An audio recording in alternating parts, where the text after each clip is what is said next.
સારામાં સારો happy period જો કોઈ હોય નહીં તો સગાઈ અને લગ્ન વચ્ચેનો છે. સગાઈ અને મેરેજ, બસ આ બે વચ્ચેનો પીરિયડ ગાળો જે પણ રહેલો છે ને સૌથી સુખી. પુરુષ એમ કે બસ મને તારા વગર ગમતું નથી. અને લગ્ન થઈ જાય ને એટલે 2-4-6 મહિના થાય એટલે કે તું સાથે છે એટલે હવે મને ગમતું નથી. સૌથી સુખી પીરિયડ હોય ને.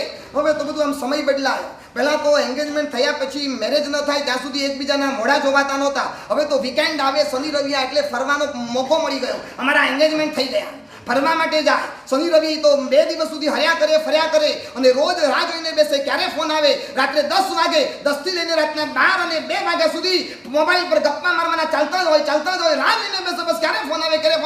કારણ કે ખબર છે લગ્ન કર્યા પછી ટાઈમ મળવાનો નથી.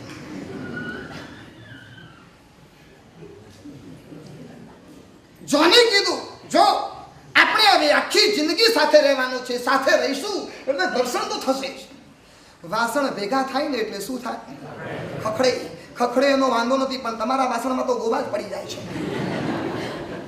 વાસણ ભેગા થાય, ખખડે, આપણા બે વચ્ચે ઘર્ષણ ઊભું થશે, એકબીજાની ભૂલો પણ થશે.